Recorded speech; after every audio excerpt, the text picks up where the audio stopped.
네, 오늘은 이제 신약 첫 번째 시간이고요. 복음에 대해서 다룹니다. 복음이라는 것은 이제 복음서의 내용이라 볼 수 있고요. 그다음에 그 주제는 바로 예수님이에요. 그래서 이 복음서를 우리가 이제 다룰 때 우리 중심의 공부가 아니고요. 예수님이 누구신가 하는 그러한 질문에 답을 하면서 이 공부에 집중을 하셔야 됩니다. 자, 이 복음서라는 것을 우리가 볼 때 이 역사의 기록이지만 또 역사에는 항상 관점을 가지고 기록을 하게 돼 있어요. 세상 역사도 마찬가지예요.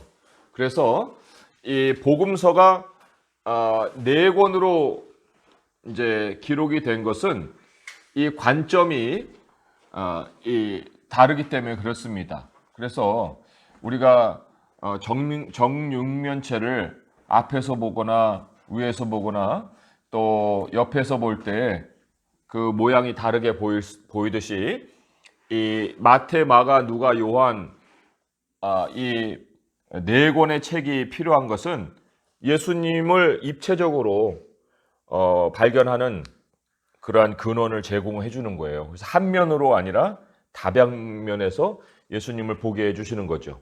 그래서도 우리가 이제 복음서를 읽을 때는 어떠한 관점으로 예수님을 소개했느냐, 그거를 이제 발견을 해놔야 사복음서를 읽는 재미가 있어요.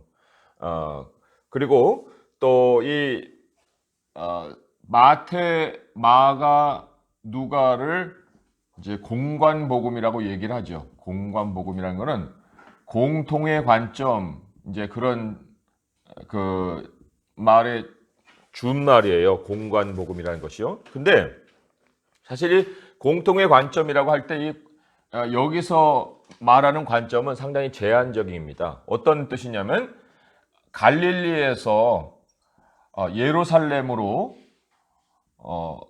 옮겨가는 그런 여정을 마태, 마가, 누가가 공통적으로 다루고 있다는 거예요. 네. 그 안에 메시지가 이제 전개될 때에는 또 다른 관점이 있어요. 메시지의 관점이 있습니다. 하지만 이제 마태, 마가, 누가를 공관이라고 할 때 이 관점은 여정의 관점으로 볼 때예요. 그래서 하나의 그 순례길과 같은 그러한 관점이다 본다면 요한복음은 그렇지 않아요. 요한복음은 예수님이 일찌감치 예루살렘으로부터 또 가셔서 그 사건을 벌이시는 일들을 기록하고 있습니다. 그러니까 갈릴리에서 예루살렘이 아니에요. 요한복음에 보면 예루살렘에 3번 예수님이 찾아가시는 사건이 기록이 되어 있거든요. 그러니까 다른 관점이죠. 그래서 요한복음을까지 포함을 시킬 때는 이거를 사복음서라고 얘기를 하죠. 사복음서. 4개의 복음서다. 그러나 공관복음에는 요한복음을 이제 배제해야 합니다. 하지만 어쨌든 이 사복음서는 다 예수님이 누구신가라는 것을 우리에게 가르치고 있어서 다 복음서라고 얘기를 한다는 거예요. 자, 이러한 그 기본적인 이제 개념을 가지고 이 마태, 마가, 누가, 요한의 그 관점이 뭐냐, 그 메시지의 관점을 우리가 이제 발견해 보고자 할 때 이 공관복음에서는 그 시작 부분 첫 절 내지는 첫 번의 몇 구절, 그게 굉장히 중요해요. 네. 왜냐하면 그 갈릴리에서 예루살렘이라는 여정으로 쭉 진행을 해 나가기 때문에 어떤 출발로 진행을 했느냐가 서로 다른 출발이 되는 거예요. 네. 그래서도 이 첫 구절이 굉장히 중요한 반면에 이 요한복음의 관점을 찾아내려면 요한이 그 언급한 그 목적이 있어요. 그 20장 31절인데 이 목적에 따라서 요한복음을 읽는 것이 굉장히 중요합니다. 그래서 여기 그 제가 마태, 마가, 누가, 요한의 그러니까 마태, 마가, 누가는 첫 번째 어떻게 시작했느냐를 일단 소개해 드렸고요. 요한복음 20장 31절에 그 목적을 제가 적어 드렸어요. 그 마태복음 1장 1절을 보시면 한번 읽어볼까요? 시작. 아브라함과 다윗의 자손 예수 그리스도의 세계라. 또 마가복음 읽어봅니다. 시작. 하나님의 아들 예수 그리스도 복음의 시작이라. 또 누가복음 1장 3절 4절 읽어볼게요. 시작. 그 모든 일을 근원부터 자세히 미루어 살핀 나도 데오빌로 각하에게 차례대로 써보내는 것이 좋은 줄 알았노니 이는 각하로 그 배운 바의 확실함을 알게 하려 함이로라. 그런데 이제 요한복음은 맨 거의 뒤편이죠. 21장으로 끝나는데 20장 31절 한번 읽어봅니다. 시작. 오직 이것을 기록함은 너희로 예수께서 하나님의 아들 그리스도이심을 믿게 하려 하며 또 너희로 믿고 그 이름을 힘입어 생명을 얻게 하려 함이니라. 네. 그래서 이제 그 목적을 우리가 조금은 자세하게 살펴볼 필요가 있습니다. 우선은 이제 마태복음부터 보면은 마태복음은 한글에서 제시한 순서와 원어가 제시한 순서가 조금은 차이가 있어요. 그래서 그거를 우리가 이제 먼저 주목을 해봐야 합니다. 여기 우리말과 완전히 반대되는 순서로 이제 번역을 해보면 됩니다. 세계라 혹은 족보라 이렇게도 번역을 할 수 있는 말이에요. 우리는 이제 세계라 이렇게 했지만 아마도 이게 개역 한글판이 아닌가 싶은데 한번 제가 개역 개정판 한번 보겠습니다. 그러죠? 예. 개역 개정판에는 아브라함과 다윗의 자손 예수 그리스도의 계보라 이렇게 나오죠. 계보. 그런데 원문에는 이렇게 나옵니다. 계보라. 그다음에 아들의 그렇죠? 예. 예수 그리스도의 계보라. 예수 그리스도. 그다음에 이제 예수 그리스도가 나옵니다. 그러니까 예수 그리스도의 계보라. 외국 헬라어의 순서는 우리말하고 또 거꾸로예요. 근데 여기에 이 자손이라는 말이 나오고 그 다음에 두 인물이 나오는데 우리말은 아브라함과 다윗 이렇게 되어 있어요. 그런데 헬라어 성경에는 다윗과 아브라함 이렇게 되어 있다는 거예요. 아브라함. 그래서도 이 다윗을 앞세웠어요. 그렇다는 얘기는 굉장히 다윗이 중요한 중심점이 되기 때문이거든요. 계보 예수 그리스도의 자손, 다윗의 자손, 아브라함의 자손. 여기 보면 1장 17절에도 그런즉 모든 대수가 아브라함부터 다윗까지 연례되어 다윗부터 바벨론으로 사로잡혀 갈 때까지 연례되어 바벨론으로 사로잡힌 후부터 그리스도까지 14대더라 해서 이 다윗이 굉장히 중심 역할을 하고 있는 것도 여기서 발견해 볼 수가 있어요. 그래서도 이 예수님을 다윗의 자손으로 소개하고자 하는 의도적인 출발을 마태복음이 하고 있다는 거예요. 다윗의 자손. 그렇다는 얘기는 다윗의 자손으로 오는 메시아를 기대한 사람들이 누구냐면 유대인들이에요. 그래서 이 유대인들에게 복음을 소개하고자 기록된 책이 바로 마태복음이라는 얘기죠. 그러면 유대인들에게 있어서 가장 중요하게 여겨진 어떤 인물을 소개할 때 가장 중요하게 여겨지는 방편이 뭐냐면 계보예요. 계보. 우리도 옛날 세대는 족보를 따지듯이 유대인들은 굉장히 그 계보를 중요하게 여깁니다. 그래서 창세기에도 보게 되면 셈의 계보도 쭉 나오고요. 아담의 계보, 셈의 계보, 그런 또 아닌 사람들의 계보 이런 것들을 계속 소개를 해놓은 것도 계보의 중요성을 얘기를 하는 건데 이 다윗을 중심으로 이제 계보를 소개를 했습니다. 근데 히브리어를 보면은 히브리어는 1, 2, 3, 4, 5, 6, 7 이런 식으로 8, 9 이렇게 알파벳을 쓸 때 알파벳이 아니라 뭐죠? 아라비아 숫자인데 아랍이 아니잖아요. 히브리 사람은 아랍인이 아니잖아요. 히브리 사람이잖아요. 그러니까 아라비아 숫자를 쓰질 않아요. 히브리 사람들은 히브리 알파벳을 가지고 숫자를 나타내요. 그러니까 히브리 성경을 보면은 이런 1, 2, 3, 4 숫자가 나오질 않아요. 다 글자로 숫자를 나타냅니다. 그래서 예를 들어서 알레, 베트, 기멜, 달렛, 해, 바브, 자인, 헷, 테드 뭐 이런 식으로 자인, 알레, 베트, 기멜, 달렛, 해, 바브, 자인, 헤드, 테드 이런 식으로 쭉 나갑니다. 그런데 이게 뭐에 해당되냐면 A, B, C, D, E, F, G, H, I 이런 식으로 이제 본다고 볼 수 있어요. sign 그렇죠? TED. 예.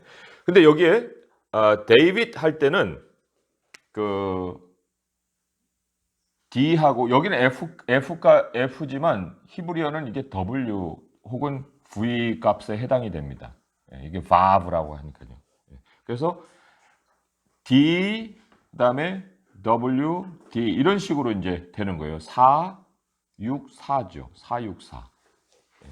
그러면 이 4, 6, 4를 더하면 이게 뭐냐면 14가 나오는 거예요. 14. 다윗의 이름가가 이게 14라는 숫자를 가진다는 거예요. 그게 참 히브리 사람들의 이 방식인데 여기 1장 17절에 보면 모든 대수가 아브라함부터 다윗까지 14대요. 다윗부터 바벨론으로 사로잡혀 갈 때까지 14대요. 바벨론으로 사로잡혀 간 후부터 그리스도까지 14대더라. 그럼 왜 14대라는 말이 왜 썼을까요? 히브리 사람들은 사실 14라는 말의 의미는 별로 없어요. 12라든지 또는 뭐 3이라든지 7이라든지 또 뭐 열이라는 숫자도 완전 수에 해당이 됩니다. 열재앙 뭐 이런 거죠. 그 12지파. 예. 또 하나님에 대한 그 거룩함을 얘기해 거룩하다 완전한 거룩함. 그다음에 7일 완전수. 뭐 이런 건데 14는 엉뚱하게 나오는 거예요. 사실. 근데 이 14의 근원이 뭐냐면 다윗이라는 거죠. 다윗의 이름가가 464에서 14다. 굉장히 의도적으로 계보를 다윗에 맞춰서 이제 소개를 한 겁니다.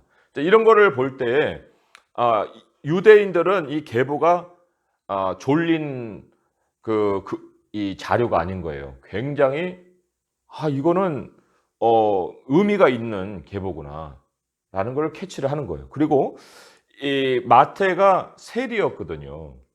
세리였기 때문에 상당히 정교하게 어떤 글을 쓸 때에도 그런 숫자를 이용해서 메시지를 전하는 그런 방식을 많이 썼어요. 그러니까 이 마태복음의 첫 번째 나오는 이 족보 안에서 다윗을 중심으로 하는 14대의 계보가 쓰여져 있는 것은 다윗을 강조한 것인데 다윗을 왜 강조했냐면 바로 왕이라는 얘기예요. 왕. 그죠? 네. 우리 예수님이 이 땅에 오셨는데 그 오신 예수님이 어떤 위치를 가지고 오셨냐면 왕으로 오신 예수님이다. 유대인의 왕이다 라는 메시지를 마태복음이 초반부터 전해주고 있다는 겁니다.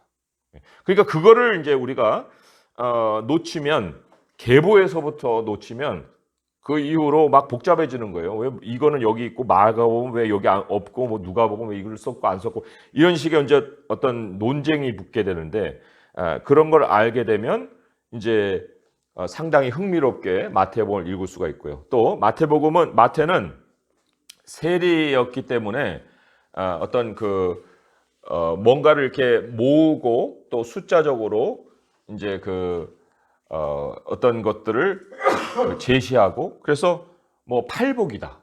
팔복인데 이 앞에 있는 가난한 자는 복이 있나니 천국이 저희 것이며 해놓고 나머지 다른 사람 뭐 배부를 것이며 뭐 긍휼히 여김을 받을 것이며 했다가 마지막에는 뭐 의로 인해서 핍박받는 자는 복이 있나니 천국이 저희 것임이라. 천국과 천국이라는 것으로 이 일복과 팔복이 이제 묶여져 있어요. 그리고는 이 한 묶음에 복을 얘기하고 있다는 얘기예요. 이런 숫자적인 의미로 하나의 그 모음집을 만들어 놓는 이런 그 기교를 썼다는 겁니다. 그런 거를 보면 굉장히 이제 그 재미있는 현상들을 많이 보게 되고, 거기 그래서 제가 마태복음에 맨 밑에 보시면 그 5가지 주제 모음집 이렇게 돼 있잖아요. 마태복음 맨 밑에 5장에서 7장은 천국 시민의 삶, 10장은 전도에 대해서, 13장은 천국의 비유를 모아놨고요. 18장은 제자들의 상호 관계에 대해서 모아놨고, 24장, 25장은 종말에 대해서 모아놨어요. 그러니까 이런 그 모음집을 소개를 하고 있는 거예요. 그러니까 일목요연하게 이 그러한 주제들을 다루고 있습니다. 그리고 이 마태복음은요, 또 다른 그 특징이, 그래서 이 마태가 참 하나님께 굉장히 그 쓰임 받은 사람이라 생각할 수 있는 것이, 그 가르침의 자료로 이 마태복음을 우리에게 하나님이 주셨어요. 가르침. 그러니까 teaching material이라는 거죠. 예수님이 누구냐라고 할 때 그거를 교사가 사용할 수 있는 최고의 그 교재로 마태복음을 써주신 거예요. 그래서도 이 모음집을 소개를 한 것은 그거를 일목요연하게 사람들에게 잘 가르칠 수 있게 하는 목적을 가졌다는 겁니다. 자, 이제 그런 어떤 그 마태복음의 성격을 우리가 좀 알았으니까요. 좀 구체적으로 마태복음 안에 나와 있는 그런 내용들 좀 보도록 하겠습니다. 마태에 그 유대인을 위한 복음이라고 거기에 써 있는데요. 어떤 특징이 마태복음에 있길래 유대인을 위한 복음이라고 했는가? 우리 10장 한번 5절 6절 말씀 한번 보겠습니다. 10장 5절 6절 말씀. 그러니까 동일한 본문인데 동일한 본문에서 다른 데는 언급하지 않고 마태복음에만 언급되어 있는 이런 것들이 특징으로 이제 드러나는 거예요. 10장 5절 6절 읽어볼까요? 시작. 예수께서 이 12를 내보내시며 명하여 이르시되 이방인의 길로도 가지 말고 사마리아인의 고을에도 들어가지 말고 오히려 이스라엘 집에 잃어버린 양에게로 가라. 이런 말이 있다는 거예요. 이스라엘 집에 잃어버린 양으로 가라. 또 비슷하게 15장 24절 말씀도 한번 보겠습니다. 15장 24절 말씀.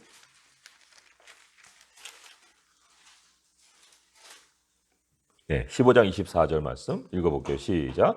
예수께서 대답하여 이르시되 나는 이스라엘 집에 잃어버린 양 외에는 다른 데로 보내심을 받지 아니하였노라 하시니.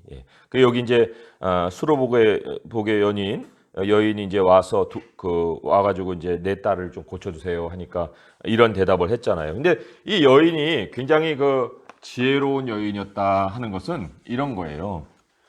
자, 예수님이 지금 유대 땅에만 있으셨던 것이 아니고 시돈과 두로라는 그 외지에 지금 나가 계신 상황이에요.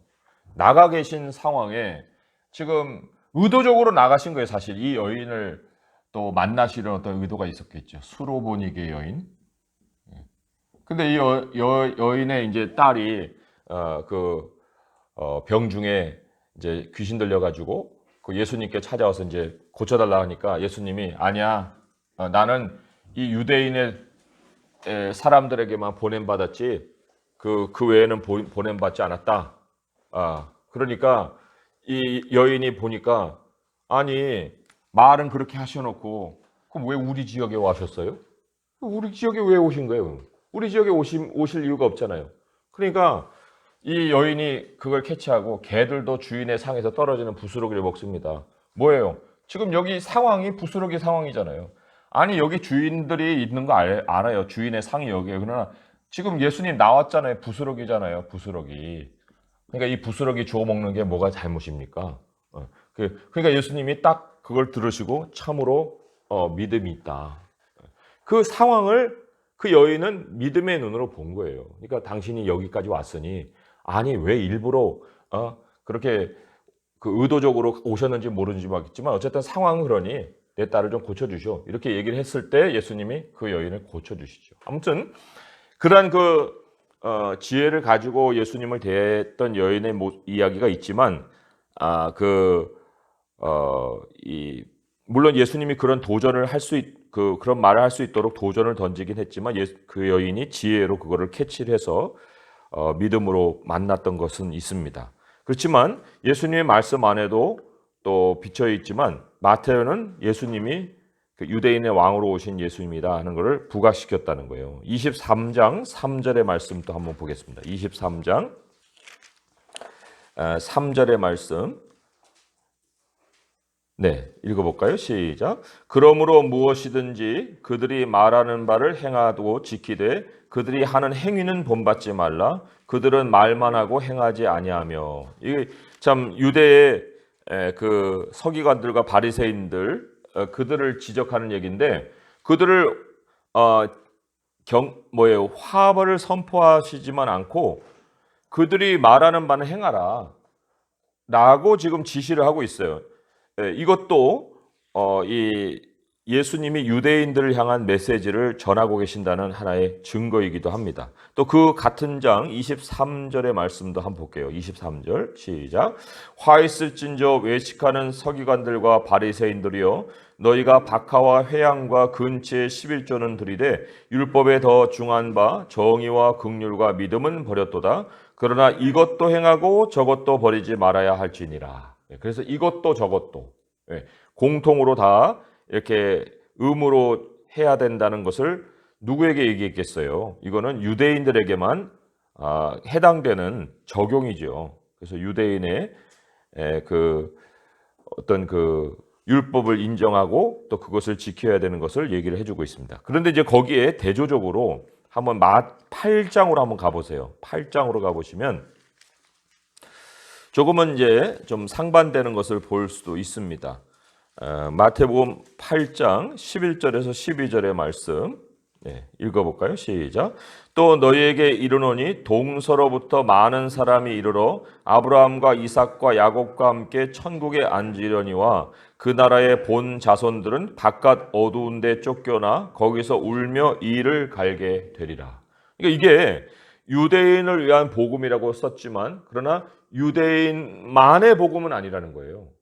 유대인만을 구원하기 위해서 오신 것이 아니라 예수님의 사역의 방향은 열방을 향하고 있다는 겁니다. 그렇지만 1차적으로 그 말씀을 들어야 되는 대상을 유대인으로 삼았기 때문에 지금 여러 가지 예수님이 유대인에게 보내주신 메시아라는 것을 곳곳에서 제시를 하고 있다는 거죠. 21장 43절도 한번 보겠습니다. 21장 43절 21장 43절 말씀 또 읽어볼게요. 시작. 그러므로 내가 너희에게 이르노니 하나님의 나라를 너희는 빼앗기고 그 나라의 열매 맺는 백성이 받으리라. 그래서 이 어마어마한 경고의 말씀이 유대인들을 향해서 지금 전해지고 있습니다. 그리고 하나님의 나라가 열방으로 뻗어나가게 되는 그러한 그 확장된 성격이 있다는 거. 그리고 마태복음 마지막 장 마지막 몇 절에는 그 대사명에 대한 그 지시가 나와 있잖아요. 그래서 1차 대상은 유대인들이지만 복음의 방향은 열방을 향해 있다는 것을 이제 가르치고 있습니다. 자, 그리고 이 마태복음이 예수님의 사역에 대해서 아주 구체적으로 어떤 구조적인 것을 통해서 우리에게 가르치고 있어요. 첫째는 4장으로 한번 가보세요. 예수님 사역의 세 가지 특징이 있습니다. 4장 23절의 말씀, 4장 23절의 말씀, 한번 읽어볼게요. 시작. 예수께서 온 갈릴리에 두루 다니사 그들의 회당에서 가르치시며 천국 복음을 전파하시며 백성 중에 모든 병과 모든 약한 것을 고치시니. 자, 그런데 이게 4장 23절에만 나오는 게 아니고요. 9장 35절에도 동일한 말씀이 나와요. 9장 35절 또 읽어볼게요. 9장 35절입니다. 9장 35절이요. 시작. 예수께서 모든 도시와 마을에 두루 다니사 그들의 회당에서 가르치시며 천국 복음을 전파하시며 모든 병과 모든 약한 것을 고치시니라. 예. 그래서 이 4장 23절과 또 9장 35절에 예수님의 세 가지 사역의 특징을 가르침과 그다음에 천국 복음 전파와 병 고침 이렇게 세 가지로 요약을 하고 이 세 가지에 대한 구체적인 내용들을 담아놨어요. 이게 마태의 방식이라는 거예요. 그래서 이 가르침에 대해서 구체적으로 우리에게 알려주는 것이 5장에서 7장의 산상수훈입니다. 그리고 이 천국복음과 병고침은 8장부터 해서 9장까지 이 복합적으로 나와 있어요. 그 병이 고쳐짐으로 인해서 천국이 임했다. 천국의 복음은 바로 이런 것이다. 이런 거를 이제 사건 현장 속에서 예수님이 천국 복음을 알려주십니다. 그렇지만 이 사이와 사이 속에 이거를 집어넣음으로 인해서 이것도 하나의 일관된 그 가르침을 우리에게 전해주는 거예요. 그리고 예수님의 사역의 첫 번째 덕목이 뭐예요? 가르침이었다는 거예요. 가르침. 이게 teaching. 그래서 마태는요, 보통 영어 원서에 보면은 The Teacher Matthew라고 많이 소개를 합니다. The Teacher Matthew. 그러니까 선생님 마태, 또 마태 선생님. 그러니까 우리 그 어린 아이들이나 또 청소년들이나 또 청년들까지도 그리고 또 이제 그 성경을 처음에 좀 알고 싶고 복음서를 이해하고 싶은 사람들에게 교사가 택할 수 있는 교재로 이 마태복음만한 게 없다 하는 것을 우리가 확인을 해볼 수가 있어요. 자, 그렇게 예수님의 가르침을 세 가지로 이제 일목요연하게 소개를 해주고 있고요. 그 다음에 아까 다윗 왕의 자손으로 또 다윗의 자손으로 오신 예수님이라고 했기 때문에 그 왕으로 오신 것을 계보로만 소개한 것이 아니고요. 마지막에 왕의 명령을 우리에게 전달해주고 있어요. 그래서 마태복음 마지막 장에 보면은 그것이 그냥 단순하게 적혀 있는 말씀이 아니고요.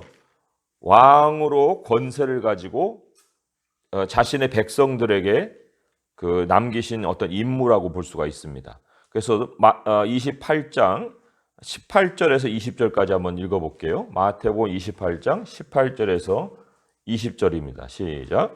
예수께서 나와 말씀하여 이르시되 하늘과 땅의 모든 권세를 내게 주셨으니 그러므로 너희는 가서 모든 민족을 제자로 삼아 아버지와 아들과 성령의 이름으로 세례를 베풀고 내가 너희에게 분부한 모든 것을 가르쳐 지키게 하라.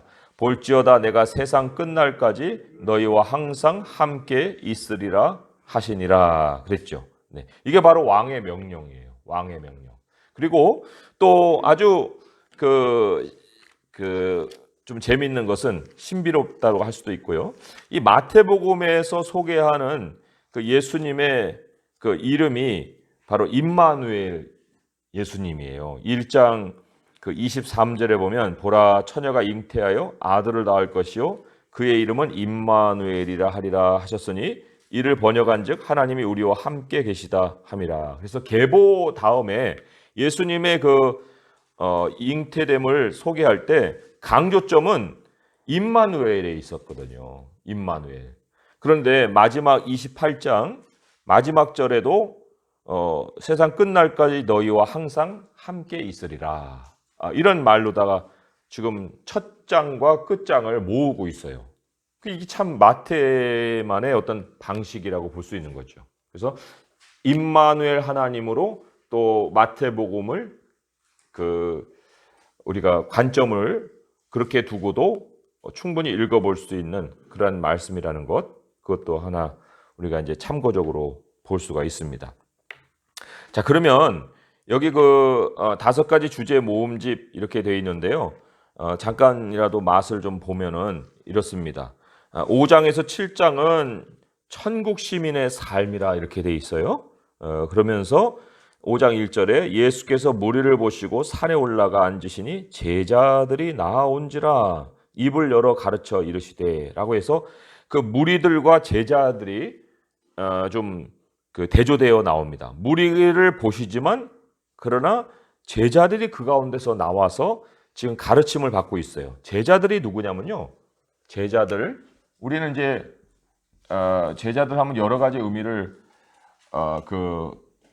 부여하지만 이게 그 원어로는 러너스예요. 학습자들이에요. 학습자.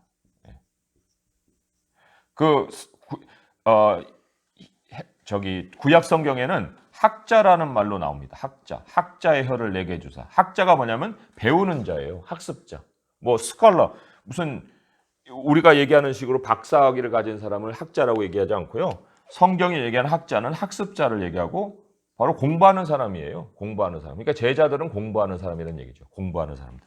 그 공부하는 사람들이 나와왔다. 예수님이 그 사람들을 향해서 지금 선포하는 거예요. 심령이 가난한 자들은 복이 있나니 천국이 그들의 것입니다. 뭐 이런 식으로 이제 얘기를 하시다가 이 마지막쯤 가가지고는요. 그 7장에 그 28절, 29절에 이런 말씀이 기록이 돼 있어요. 7장 28절, 29절 한번 읽어볼까요? 시작. 예수께서 이 말씀을 마치심에 무리들이 그의 가르침에 놀라니 이는 그 가르치시는 것이 권위 있는 자와 같고 그들의 서기관들과 같지 아니함일러라. 예. 그래서 이 가르침에 놀랬다. 예. 이 가르침이 예수님 사역의 어마어마한 그 특징이에요. 그리고 그 가르침에 권위가 있었다. 예. 그리고는 그들의 서기관들과 같지 않았다. 이게 무슨 얘기냐면요. 그 서기관들은 어느 어르신이 가라사대 또 우리의 선생이신 누구가 가라사대 하고 권위 있는 사람의 말을 가져다가 자기 해석을 신빙성 있게 만드는 이런 방식을 썼어요. 근데 예수님은 뭐 누군가가 어디서 어떻게 얘기해 이르시되게 아니고 성경에는 이렇게 얘기했는데 나는 너에게 이르노니 이게 무슨 얘기예요? 아니 성경이 그렇게 얘기한다는데 나는 너에게 이르노니 뭐 옳은 논을 뭐 빼내라 천국에 눈 없이 가는 것보다 눈 있이 가는 것보다 눈 없이 가는 게 낫다. 나는 너에게 이르나니 이게 이제 충격으로 다가오는 거예요.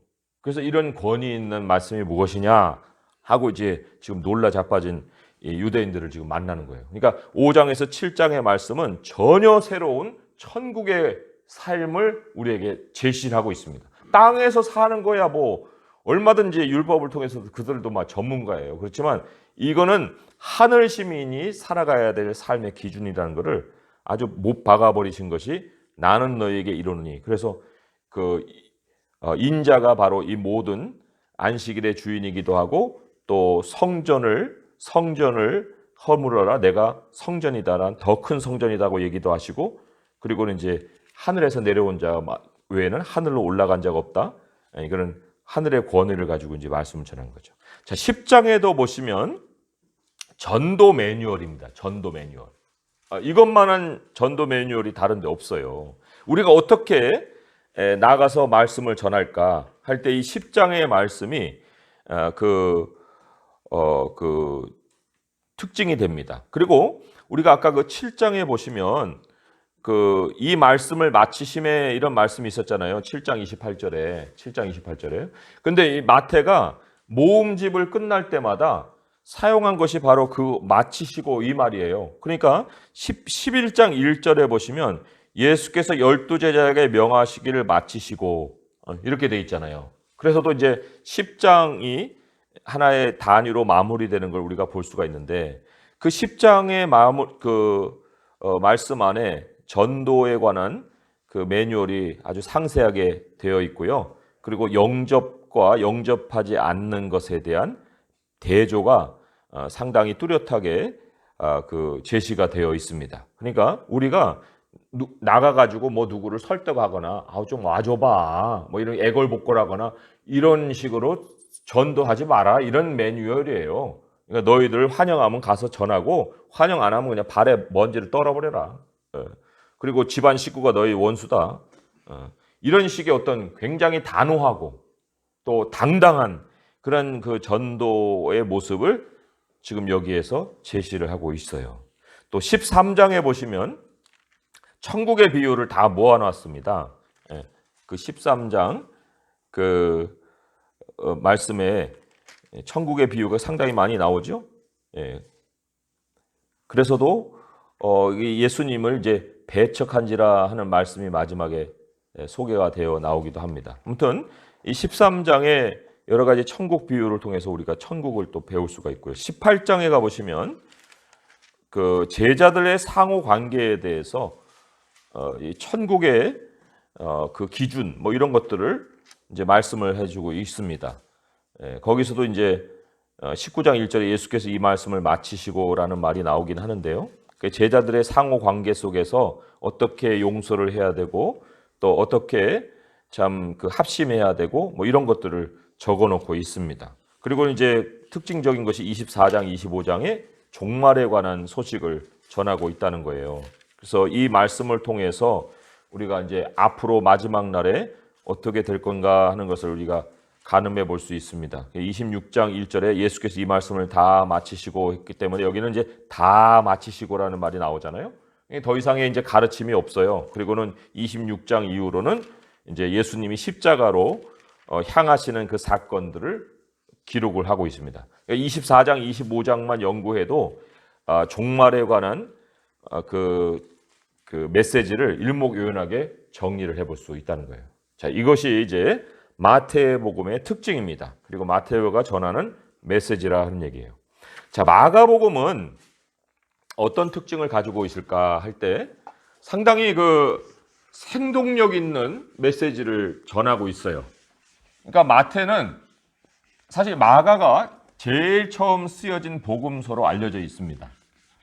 그만큼 그 생동력 있는 예수님의 활동을 중심으로 기록이 되어 있고요. 그 활동이라고 하는 어떤 그 뼈대에 여러 가지 이제 살을 붙인 것이 마태하고 누가라고 볼 수 있어요. 근데 이 척추와 같은 역할을 하는 것이 바로 마가복음이에요. 근데 이 마가라는 인물을 좀 우리가 알 필요가 있습니다. 그래야만 이 마가복음이 왜 이런 식으로 쓰여졌는지를 알 수 있겠는데, 이 마가는 혈육으로는 바나바의 조카예요. 바나바. 우리 뭐 알잖아요. 바울과 바나바. 그래서 선교 여행을 떠난 그 바나바죠. 그리고는 이제 바나바가 이 마가가 참 뒤떨어졌을 때 이 마가를 위로하고 이제 마가를 세우는 그런 역할을 했습니다. 근데 이런 혈육적인 어떤 정으로 인해서 마가를 돌보았다고 하면은 정말 마가를 세운 장본인은 누구냐면 베드로예요. 왜냐하면 베드로가 마가를 내 아들이라 이렇게 부르거든요. 이 혈육의 아들이 아니에요. 그렇지만 바울이 디모데를 아들이라 불렀던 것처럼 베드로가 바로 마가를 그렇게 수제자로 삼은 거예요. 그게 어디에 나오냐면 베드로전서에 나오죠. 베드로전서 5장 13절을 한번 가보세요. 베드로전서를 한번 보겠습니다. 베드로전서 5장 13절의 말씀 383쪽에 있어요. 383쪽 뒤에 좀 숨어있는 책이어서 좀 찾기가 힘듭니다. 383쪽 베드로전서 5장 13절의 말씀. 자, 보시면 거기 읽어볼게요. 시작. 택하심을 함께 받은 바벨론에 있는 교회가 너희에게 문안하고 내 아들 마가도 그리하느니라. 내 아들 마가 나오죠. 여기 바벨론이라고 나와 있는데요. 바벨론은 이게 로마를 얘기하는 거예요. 성경에 요한계시록에도 바벨론이라는 그 지명이 나오는데 그 세상 제국의 중심이 되는 그거를 다 성경은 바벨론이라고 얘기합니다. 마지막 시대에 요한계시록의 종말에 하나님 멸망시키는 것도 바벨론이에요. 그러니까 오늘날의 바벨론은 어딜까?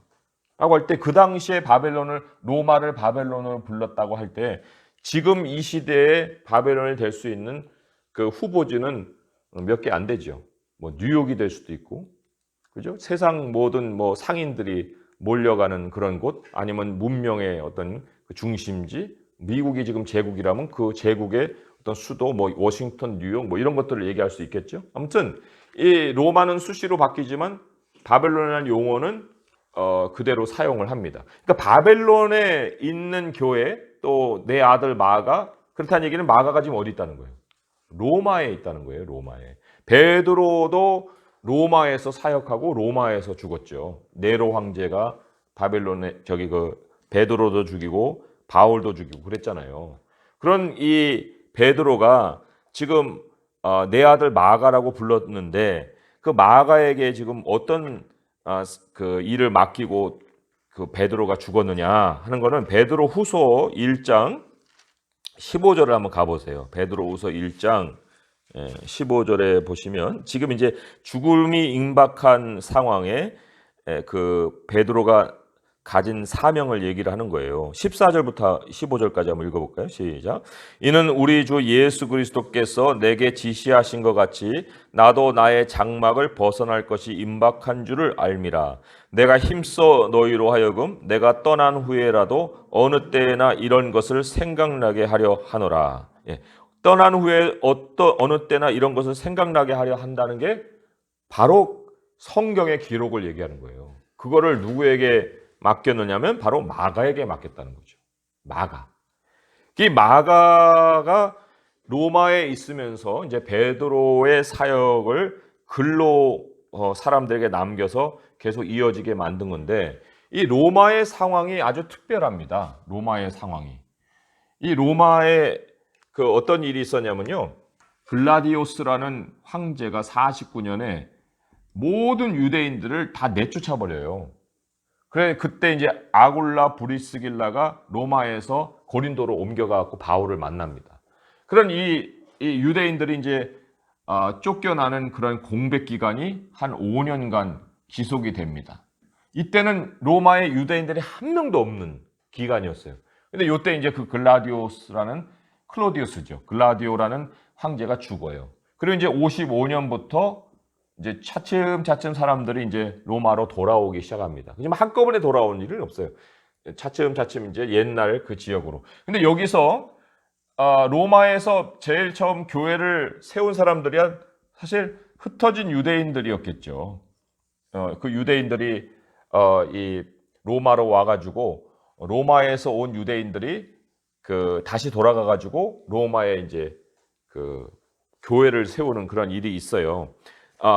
사도행전을 한번 가보시면 거기 그러니까 로마가 굉장히 중심적인 역할을 하고 있는 것을 우리가 발견할 수가 있는데요. 거기 왜 뭐예요?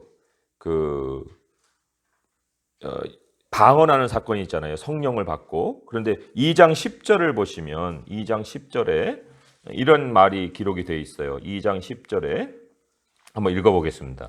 사도행전 2장 10절입니다. 시작.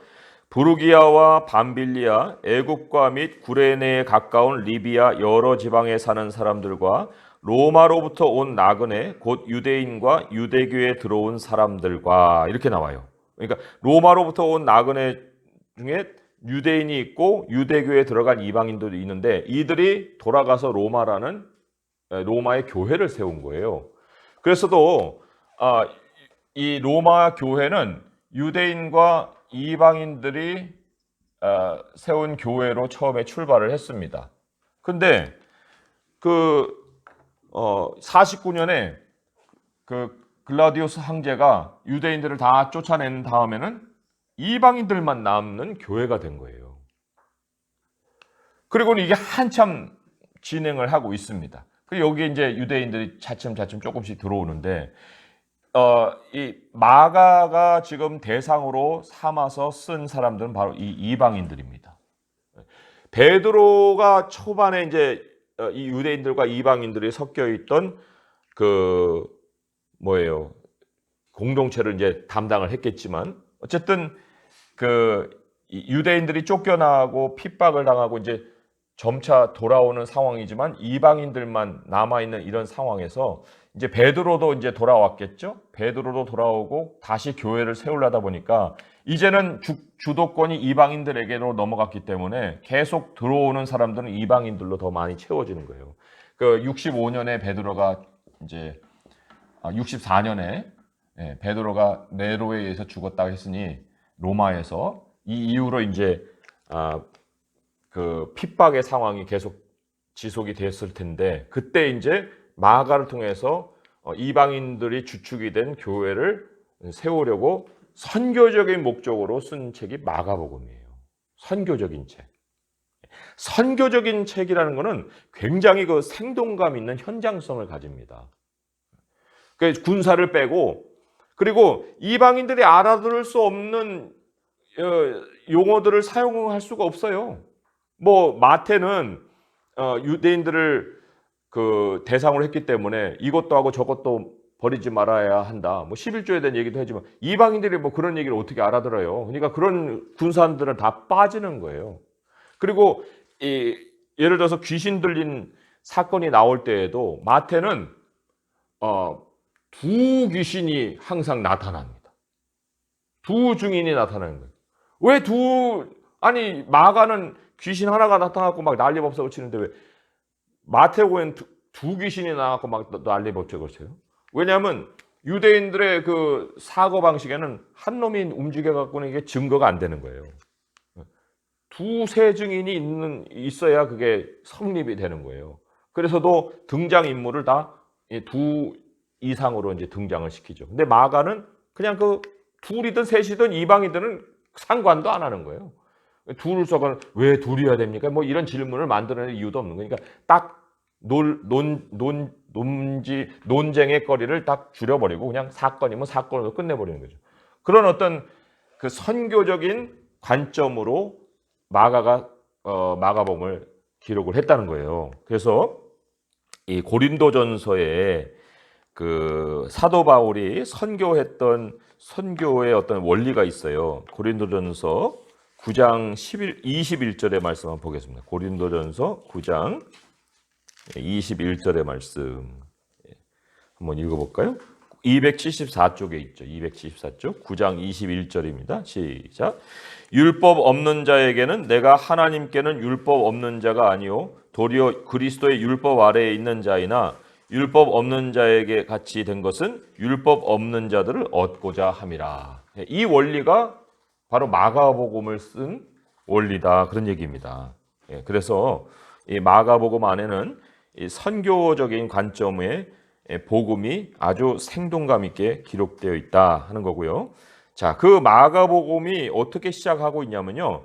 아까 읽었지만 마가복음 1장 1절에 하나님의 아들 예수 그리스도 복음의 시작이라 이렇게 얘기했어요.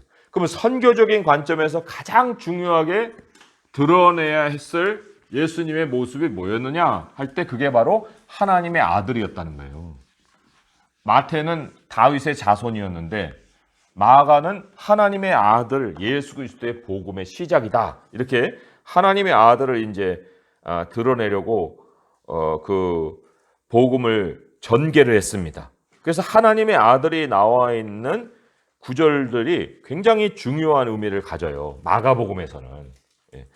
물론 그 요한복음에도 이제 하나님의 아들 독생자라는 의미가 나오지만 그거는 조금 다른 의미예요. 이따가 이제 설명을 드리겠는데 그러면 뭐 다 찾아볼 수는 없지만 그 하나님의 아들이라는 것을 어떤 그 과정으로 성경이 소개를 하고 있느냐 할 때 굉장히 좀 그 읽어가면 읽어갈수록 그 신비하게 소개가 되어 있는 그런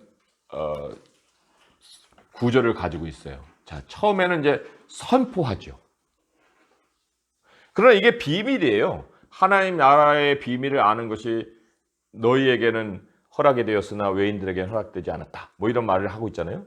이제 예수님이 하나님의 아들이라는 것은 지금 이제 하나님의 아들 예수 그리스도의 복음의 시작이라 이렇게 선포는 했지만 그거는 책의 선포의 시작이고요. 그 다음에 이게 가장 먼저 알려진 것이 세례 받을 때 이제 하늘에서 하나님이 인정을 하시는 거예요. 넌 내 아들이다. 그죠? 이건 사람이 알 수 있는 상황이 아니라 하나님이 알려주신 거예요. 그 다음에는 누가 하나님의 아들이라고 알아보냐면 귀신들이 알아봐요. 그럼 이거는 사람이 아직 알아보는 상황이 아니잖아요. 귀신들이 알아보는 거잖아요. 그 다음에는 베드로가 고백을 하는데 그거 하나님이 알려줬지 사람이 아는 게 아니다 그랬죠. 성령이 알려준 것이지 사람이 아는 게 아니에요. 그 다음에는 이 예수님이 법정에서 내가 근이라 이제 공개적으로 예수님이 알려주시죠. 이 순간까지는 하나님의 아들이 사실 비밀스러운 모습으로 남겨져 있었어요. 그런데 가장 마지막에 여기 제가 구절을 써놨지만은요, 15장 39절로 한번 가보세요. 마가복음 15장 39절로 가보시면 누가 하나님의 아들이라고 고백을 했냐면, 이거는 누군가 알려준 것이 아니고요. 마가복음 15장 39절에 같이 읽어볼게요. 시작. 예수를 향하여 섰던 백부장이 그렇게 숨지심을 보고 이르되 이 사람은 진실로 하나님의 아들이었도다 하더라. 백부장의 고백이 나와요. 이거는 십자가 상에서 이방인이 자기 입으로 예수님을 하나님의 아들로 고백하게 된 순간이 온 거예요. 그러기 전까지 이 비밀이 계속 하나님, 귀신, 베드로, 성령, 그 다음에 예수님으로 이어졌다가 이제 완전히 대중이 깨닫는 하나님의 아들로 발전한 거죠. 이게 선교적인 관점인 거예요. 비밀이었는데 그 비밀이 계속 진행이 되면서 마지막에는 이방인의 입에서 하나님의 아들이라는 이 고백이 나오게 되는 거. 이게 바로 하나님의 역사입니다. 사람이 만들어낸 역사가 아니라는 거예요. 그런 하나님의 아들이라는 고백을 할 수 있도록 그 과정 속에 예수님의 그 권세가 아주 생동감 있게 소개가 되거든요. 그래서 또 여기 제가 세 가지 권세를 일목요연하게 요약을 해드렸는데요. 첫 번째로는 뭐냐면 1장 27절의 말씀에 가르침의 권위예요. 이것도 이제 그러나 마태가 소개하고자 하는 가르침과 마가가 소개하고자 하는 가르침은 좀 달라요. 왜냐하면 마태는 가르침의 내용 자체를 소개를 해서 예수님의 권위를 세워준 반면에 1장 27절을 한번 읽어보도록 하겠습니다. 1장 27절이요. 시작. 다 놀라 서로 물어 이르되 이는 어찌 미냐 권위 있는 새 교훈이로다. 더러운 귀신들에게 명한즉 순종하는도다 하더라. 그러니까 예수님이 어떤 말씀의 내용으로 사람들이 권위를 느낀 게 아니고, 야 귀신 너는 나가. 이래 귀신이 나가니까 그 권위를 가르침의 권위로 본 거예요. 이 모든 영적인 세계가 굴복하고 있는 그 말씀의 권위죠. 그러니까 이게 권세, 그 행동으로 보이시는 예수님의 모습이에요. 또 2장 10절을 보겠습니다. 2장 10절에는 죄사함의 권세예요. 자, 2장 10절 읽어볼게요. 시작. 그러나 인자가 땅에서 죄를 사하는 권세가 있는 줄을 너희로 알게 하려 하노라 하시고 그 중풍병자에게 말씀하시되, 한 절 더 읽죠. 내가 네게 이르노니 일어나 내 상을 가지고 집으로 가라. 예, 이 행동을 통해서 실제적인 권위를 느끼고 보게 만드시는 거죠. 그리고 4장 41절을 보시면 거기에는 이제 자연을 굴복시키는 그 권세가 나옵니다. 4장 41절에 자, 읽어볼게요. 시작. 그들이 심히 두려워하여 서로 말하되 그가 누구이기에 바람과 바다도 순종하는가 하였더라. 이 세 가지 권위, 이게 대표적으로 4장까지만 이제 기록되는 것이 아니고 그 이후에 예수님이 보이시는 모든 그 권세에는 바로 이 가르침, 말씀의 권세, 죄사함의 권세, 자연을 굴복시키는 이 순종, 만물 위에 가지시는 그 권세, 이것이 거듭해서 이제 소개가 되어 있어요. 그래서도 우리가 하나님으로부터 나오신 분이다라는 것을 이방 사람들이 성경 연구에서 언제 그걸 다 깨닫겠어요. 성경 연구에서는 그 이방 사람들은 잘 못 깨달아요. 그들은 신들을 섬겨왔기 때문에 그 신들과 다른 권세를 느껴야 이제 돌아오는 거예요. 그래서도 이 마가복음의 그 모든 사건들을 그러한 행동하시는 예수님으로 이제 모아놓고, 그리고는 이방인이 그것을 통해서 하나님의 아들로 고백하게 되는 이러한 전개를 하고 있습니다. 자, 누가는 이 마가에 비해서는 굉장히 세밀한 사람이에요. 근데 이제 누가를 이해하려면 이것부터 이해를 해야 됩니다. 뭐냐면 누가복음은 그 자체로 끝나는 책이 아니라는 거예요. 누가복음은 사도행전과 한 묶음의 책입니다. 그래서 1권은 누가복음이고 2권은 사도행전을 염두에 두고 있는 책이라는 거죠. 이게 이제 그 볼륨 1이고요. 예. 그다음에 사도행전이 바로 볼륨 2예요. 예. 그러니까 이 연결성이 있다는 거예요. 이 연결성 속에서 누가복음을 봐야 이 누가복음의 그림이 나옵니다. 그러면 왜 이런 연결성을 가졌냐면 누가복음은 복음의 시작이에요. 사도행전은 복음의 확장입니다. 그리고 이것을 역사적인 이 순서를 통해서 소개하고자 했던 거예요. 그러니까 진짜 갈릴리에서 예루살렘이라는 여정을 정말 역사적으로 풀어낸 책은 누가복음이죠. 거기에서 끝나지 않고 사도행전을 통해서 그게 확장을 합니다. 그 확장을 할 때 사도행전의 사실 첫 사건이 뭐냐면 기도와 성령이에요. 기도와 성령. 그런데 이 누가복음도 가만히 보면은 이 기도와 성령이 굉장히 강조되어 나옵니다. 그래서 첫 번째 왜 사가랴가 하나님께 이제 제사드리러 들어가는 거, 그리고는 이제 천사가 나타나서 말씀해 주시는 거, 뭐 또 엘리사벳이 마리아를 만나서 막 성령에 의해서 막 복중에 애가 뛰어놀았다는 거, 그리고 또 성전에 가니까 시므온과 안나가 성령의 충만함을 받아서 또 아기를 알아보는 거, 뭐 이런 거 있잖아요. 그러니까 이게 사도행전의 출발에 성령이 사도행전의 출발에만 있는 게 아니고 누가복음부터 사도행전에 이르기까지 성령은 일관되게 그 역사를 주관해가는 배후의 하나님이시다 하는 것을 누가가 소개를 하고 있습니다. 누가복음의 사실 관점을 이 성령으로 보시는 분들도 굉장히 많은데, 그렇지만 초반에 말씀을 드렸듯이 복음서는 뭐예요? 예수님은 누구신가? 그거를 우리에게 가르치는 책이에요.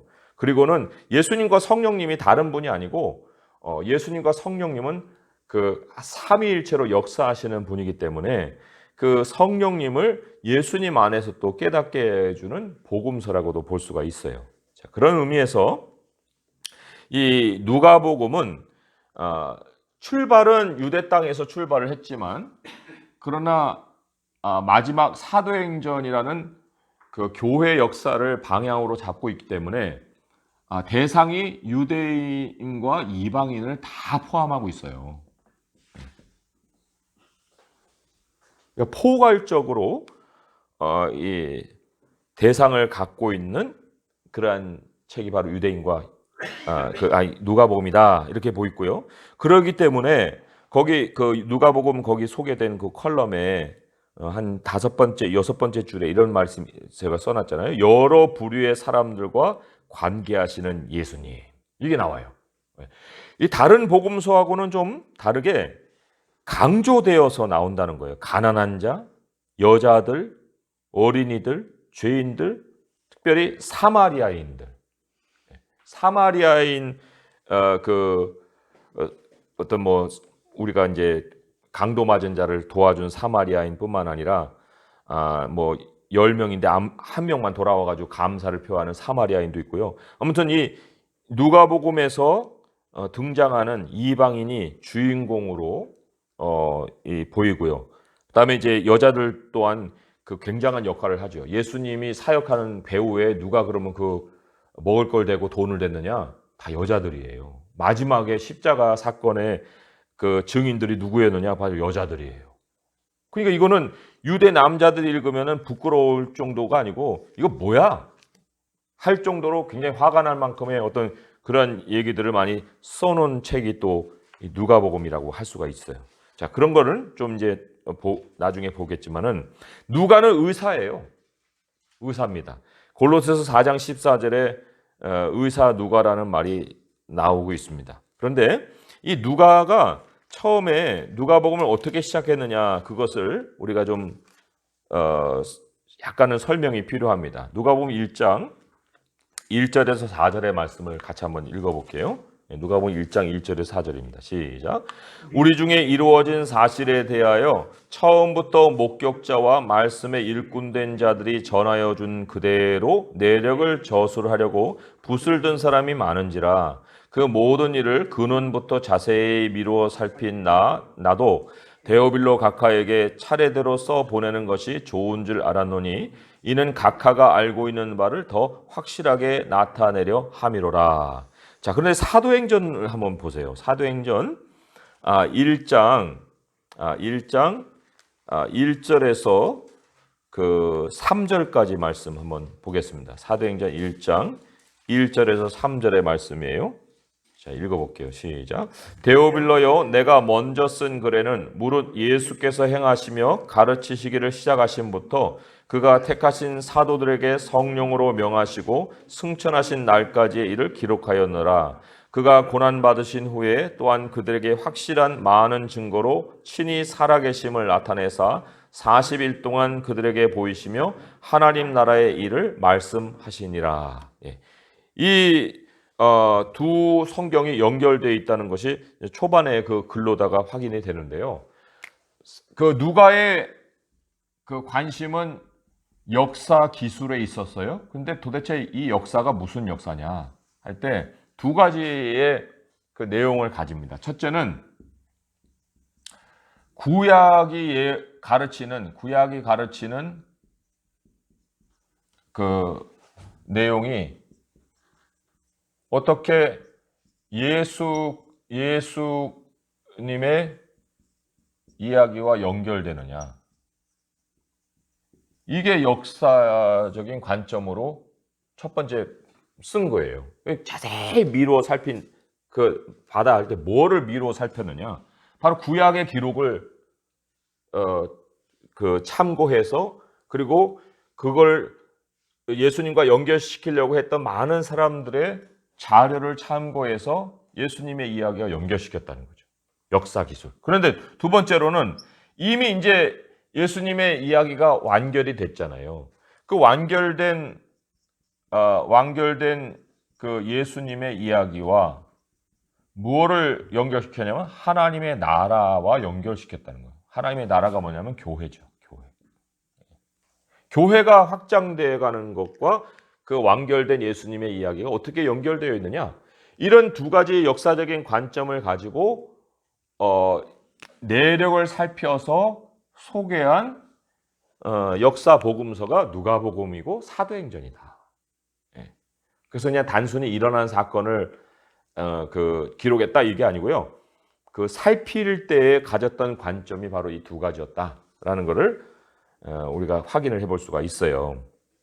그랬을 때에 이 누가에게 그 누가의 눈에 띄었던 그 예수님의 모습이 바로 이스라엘과 이방의 구원자 예수님이었다는 거예요. 그래서 우리 2장 누가복음 2장으로 한번 가보시면 누가복음 2장 32절의 말씀에 이런 그 말씀이 그 시므온의 입에서 나오는데요.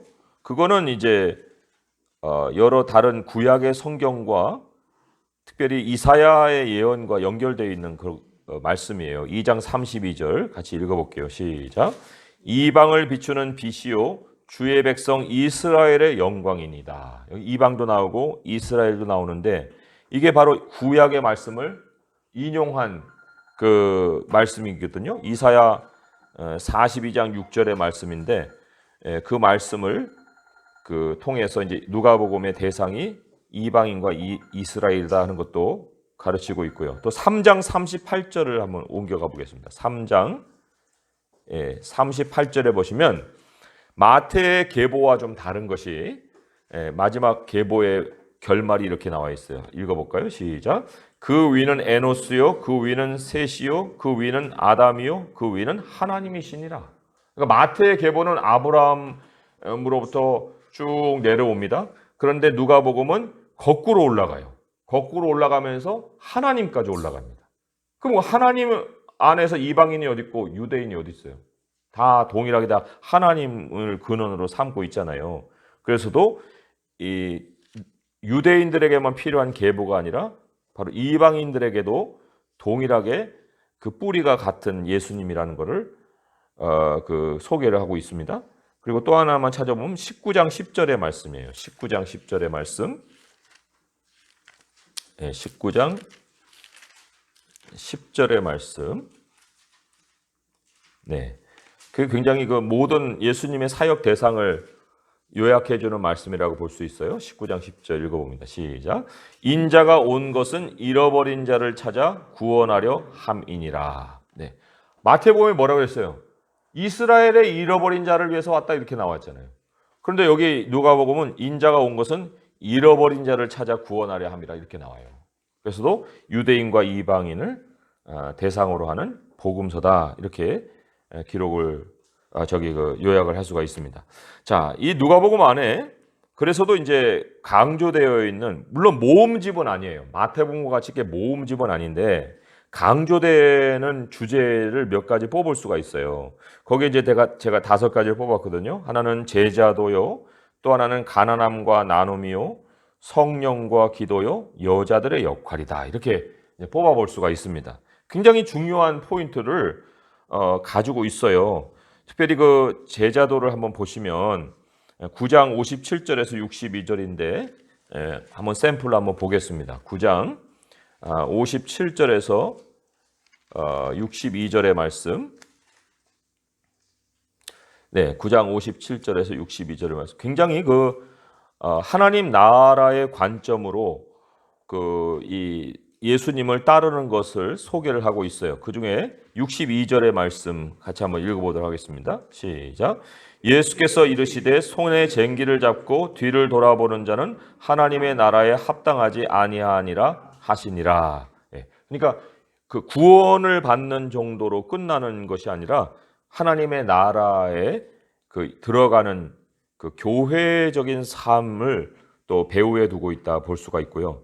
또 하나 우리 누가복음 6장으로 한번 옮겨가 보시면 가난함이라는 것이 마태복음에는 심령이 가난한 자는 복이 있나니 이렇게 되어 있는데요. 누가복음은 그렇게 안 돼 있어요. 누가복음 6장 20절만 읽어보면 이렇게 나와 있습니다. 한번 읽어볼까요? 누가복음 20장 시작. 예수께서 눈을 들어 제자들을 보시고 이르시되 너희 가난한 자는 복이 있나니 하나님의 나라가 너희 것이며. 그냥 가난이에요. 그냥 가난. 심령이 가난이 아니에요. 근데 왜 가난이라고 써 있느냐면 그 이제 사도행전으로 옮겨가시면 사도행전 2장에도 그렇고 사도행전 4장에도 그렇고 교회가 만나가지고 서로 다 물건을 나눠요. 통용한다고요. 내 것이라 하는 사람이 없고. 그래서 가난한 자가 없다. 그렇게 결과적으로 말씀을 합니다. 그 가난한 자가 복이 있나니 하나님의 나라가 저희 것이다. 그럼 그 하나님의 나라가 뭐냐면 누가에게는 구체적으로 교회라는 거예요. 교회. 그 사실 가난함이라는 것이 하나님을 더 의지하게 하죠. 또 하나님을 의지함으로 하나님의 백성들이 나누게 합니다. 그 나눔으로 인해서 교회의 특징이 뭐냐면 교회 안에 고통받고 애통하는 사람이 없다. 그거를 이제 천국이 저희 것입니다 하는 거는 교회에 속해 있는 가난한 사람들의 복을 얘기하는 거예요. 그래서도 이어지는 메시지를 자꾸만 연결시켜서 누가복음을 이해하게 되면 그 누가복음이 전하고자 하는 메시지를 더 풍성하게 발견할 수 있다는 거죠. 자, 그럼 이제 요한복음으로 옮겨와 봅니다. 요한복음은 어떤 그 갈릴리에서 예루살렘이라고 하는 그런 여정을 관점으로 두지 않아요. 그래서 장소에 큰 의미가 없어요. 대신에 누가복음 20장 31절로 가보시면 거기 요한복음의 목적이 나옵니다. 그 목적이 상당히 중요하고요. 그 목적에 의해서 이제 요한복음이 기록이 되어 있습니다. 누가복음 20장 30절, 31절 한번 같이 두 절을 읽어볼게요. 요한복음 20장 30절, 31절입니다. 시작. 예수께서 제자들 앞에서 이 책에 기록되지 아니한 다른 표적도 많이 행하셨으나 오직 이것을 기록함은 너희로 예수께서 하나님의 아들 그리스도이심을 믿게 하려 하며 또 너희로 믿고 그 이름을 힘입어 생명을 얻게 하려 함이니라. 네. 여기에 표적이라는 것은 하나의 수단으로 사용이 된 거예요. 그 31절의 목적을 이루려고요. 그런데 여기 표적도 우리가 생각하는 그 이적, 기적 이런 의미하고는 좀 달라요. 뭐 miracles가 아니고 sign이라는 거예요. sign. 표적이라는 것은 뭔가를 가리키는 방향판과 같다. sign. 그러니까 우리가 sign 할 때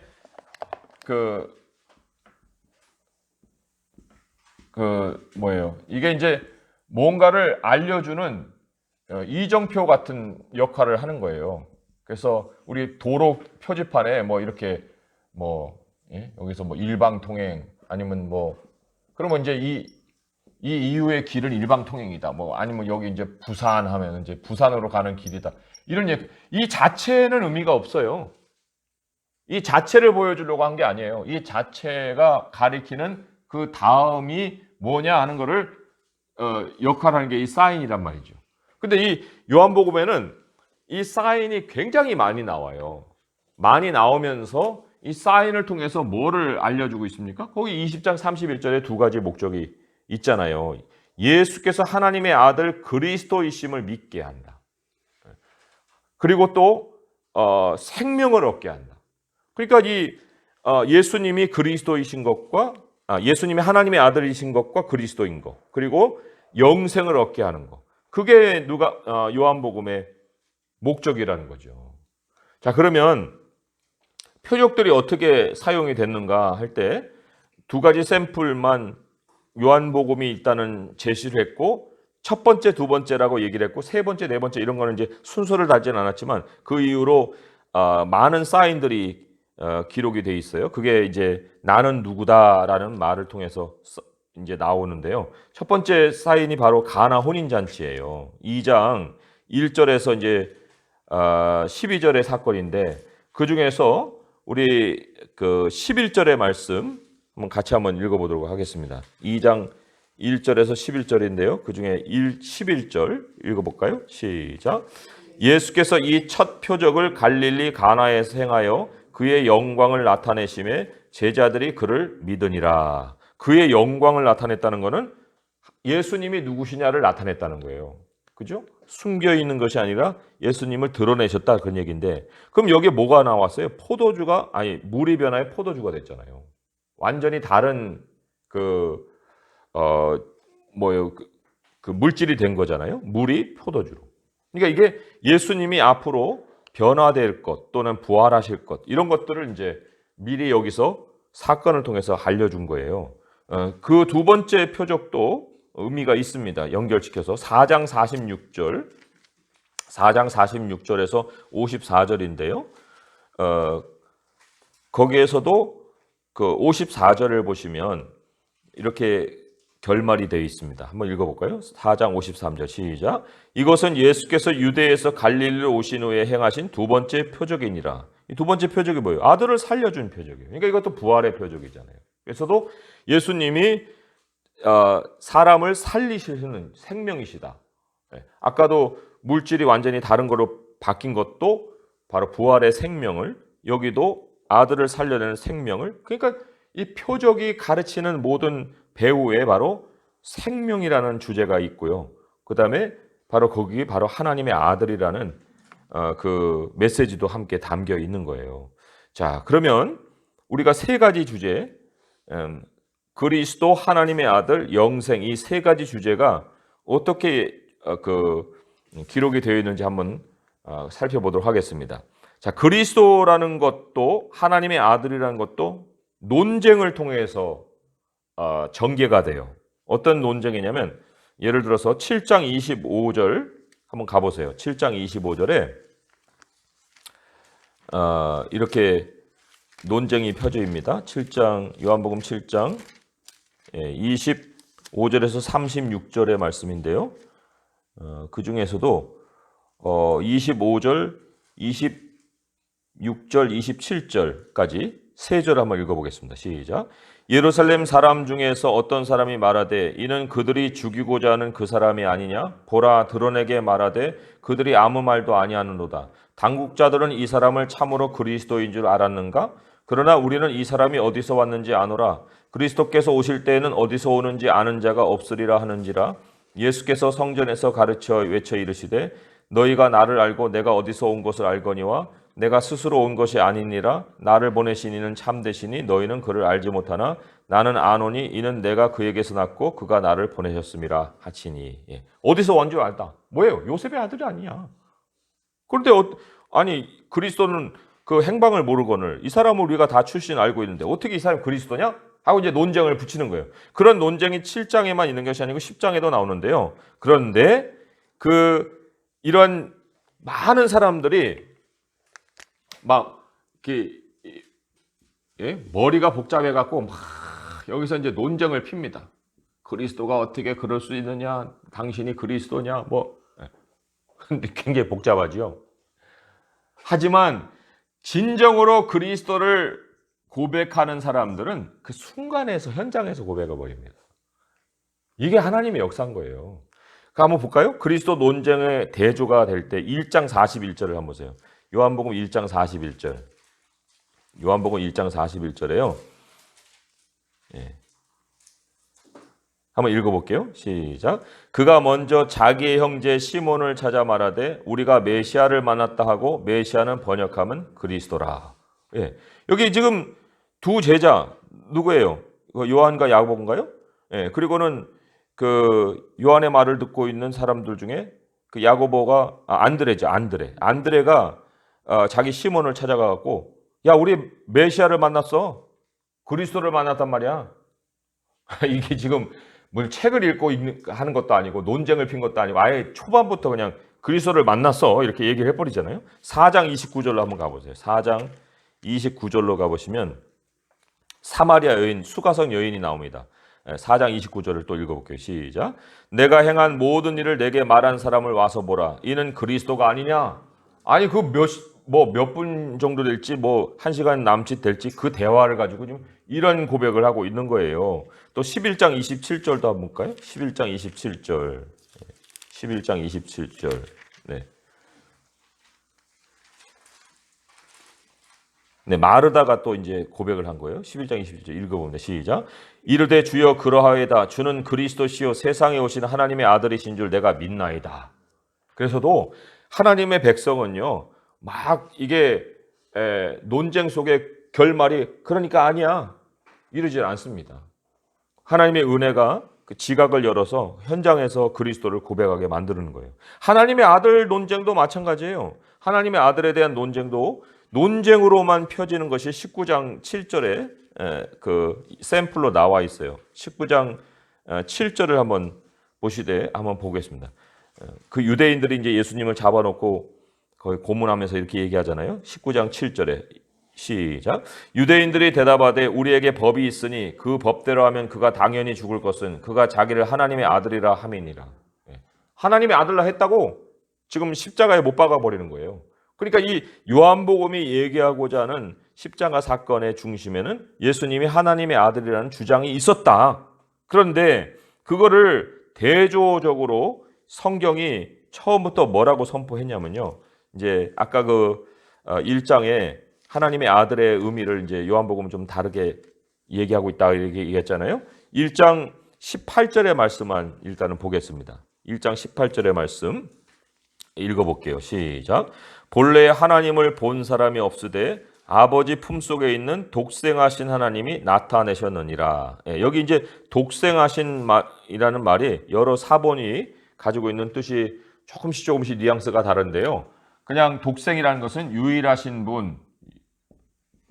분이라는 뜻도 되고요. 또 유일하신 하나님이라는 뜻도 되고 또 유일하신 아들 이라는 뜻도 가지고 있어요. 그래서 하나님의 아들이 뭐냐면 보이지 않으시는 하나님을 나타내신 분. 그분이 바로 하나님의 아들이라는 거예요. 요한복음이 얘기하고자 하는 하나님의 아들은 보이지 않는 하나님을 나타내신 분으로서의 하나님의 아들이에요. 그래서 굉장히 말씀에 대한 깨달음이 중요하게 작용을 합니다. 마가복음은 생동하는 하나님을 보여주면서 그분이 하나님의 아들이다 이렇게 고백을 하지만 이 요한복음은 아주 그 정교한 신학적인 깨달음을 통해서 하나님을 알려주시는 그 예수님을 발견해 가게 하시는 거예요. 그 말씀이 육신이 됐다 이렇게 얘기하잖아요. 그래서도 예수님은 굉장히 그 일목요연하게 자신을 드러내십니다. 그리고 여기 영생이라고 얘기를 했는데 그 생명이 있는 걸 알게 한다 그런 말을 했잖아요. 그 영생을 예수님이 이렇게 요약을 해주셨어요. 17장으로 한번 가보세요. 17장 2절에서 3절의 말씀입니다. 17장 2절에서 3절의 말씀. 예. 같이 한번 읽어볼게요. 시작. 아버지께서 아들에게 주신 모든 사람에게 영생을 주게 하시려고 만민을 다스리는 권세를 아들에게 주셨음이로소이다. 영생은 곧 유일하신 참 하나님과 그가 보내신 자 예수 그리스도를 아는 것이니이다. 이렇게 나오죠. 예수 그리스도를 아는 게 영생이라고 했잖아요. 그렇다고 하면 이 말씀을 우리가 근거로 해서 이 예수님이 정의해 주신 거니까요. 그러면 요한복음 3장의 말씀으로 한번 가보세요. 그 요한복음 3장을 이것과 동떨어지게 해석할 수가 없다는 거예요. 요한복음 3장 15절 16절을 읽어볼게요. 요한복음 3장 15절 16절 읽어봅니다. 시작. 이는 그를 믿는 자마다 영생을 얻게 하려 하심이니라. 하나님이 세상을 이처럼 사랑하사 독생자를 주셨으니 이는 그를 믿는 자마다 멸망하지 않고 영생을 얻게 하려 하심이라. 여기 영생이 뭐라는 거예요? 하나님을 안다는 거예요. 깨닫게 된다는 거예요. 그냥 뭐 영원한 생명을 얻는다. 뭐 이렇게 복음을 전하는 게 아니고 요한복음의 말씀을 인용을 하려면 이 말씀에 따라서는 하나님의 아들을 믿는 자는 멸망치 않고 하나님을 알게 된다는 얘기죠. 그게 영생의 의미잖아요. 요한복음을 계속해서 이제 우리가 요한 다른 서신하고도 연결시켜 볼 수가 있거든요. 그러면 요한 서신과 연결시켜 볼 때에 그 요한 1서를 한번 가보세요. 394페이지거든요. 뒤쪽으로 한번 쭉 가보셔야 됩니다. 요한 1서 5장의 말씀이에요. 요한 1서 5장 394페이지예요. 요한 1서 5장 20절 말씀 한 구절 보겠습니다. 요한 1서 5장 20절 394페이지 같이 읽어볼게요. 시작. 또 아는 것은 하나님의 아들이 이르러 우리에게 지각을 주사 우리로 참된 자를 알게 하신 것과 또한 우리가 참된 자 곧 그의 아들 예수 그리스도 안에 있는 것이니 그는 참 하나님이시요 영생이시라. 그죠? 영생이시라. 여기 영생이라는 게 뭐예요? 바로 예수님이 영생인데 말씀인 예수님이라는 거예요. 하나님을 나타내신 분이라는 거예요. 그러니까 하나님을 나타내신 하나님 예수님을 보면서 하나님은 모르고 예수님은 안다? 이런 얘기가 할 수가 없고 하나님과 예수님은 다른 분이다 이렇게 얘기할 수도 없고 하나님과 예수님은 같은 분이고 그 예수님이 바로 보이지 않는 하나님을 나타내신 분이다. 이렇게 우리가 정리가 돼야 그게 영생을 갖는 거예요. 자, 마지막으로 이제 오늘 마무리하면서 예수님이 그러기 때문에 자신이 누구냐 하는 걸 끊임없이 이런 말로다가 요약을 해주셨어요. 7가지가 나오는데 뭐 숫자로 세면 9가지긴 하지만 나는 여기 이제 나는 생명의 떡이요, 나는 세상의 빛이요, 나는 양의 문이요, 나는 선한 목자요, 나는 부활이요 생명이요, 나는 길이요 진리요 생명이요, 나는 포도나무다. 이런 말을 이제 소개를 해주셨거든요. 근데 이게 굉장히 의미를 갖는 것이 하나만 그 샘플을 보겠습니다. 6장 35절을 가보세요. 6장 35절. 6장 35절. 예. 자, 읽어보겠습니다. 6장 35절 시작. 예수께서 이르시되 나는 생명의 떡이니 내게 오는 자는 결코 줄이지 아니할 터요 나를 믿는 자는 영원히 목마르지 아니하리라. 이 생명의 떡이니라고 얘기할 때 뭐 그냥 그 말로만 신학적인 준수를 했으면 생명의 떡? 생명의 떡이 뭐야? 생명의 떡. 그런데 그 앞에 오병이어의 사건이 있어요. 그리고는 이 사건을 딱 일목요연하게 뭐라고 소개해 주냐면 나는 생명의 떡이다 이렇게 나온다. 그러면 나는 뭐다 이렇게 얘기할 때 예수님이 그거를 그냥 신학적 진술만 얘기한 게 아니고 그 앞에 그거를 이해해 줄 수 있는 사건이나 설명이 앞서 있다는 겁니다. 그리고는 나는 생명의 떡이다 이렇게 얘기한 거예요. 오병이어. 그러니까 사람들이 주워 먹은 떡이 그냥 배불리라고 준 떡이 아니라 그게 바로 예수님을 나눠준 거다. 예수님을 나눠준 건데 특별히 뭘 나눠준 거예요? 말씀을 나눠준 거예요. 말씀을. 이 말씀이 지금 이게 오병이어예요.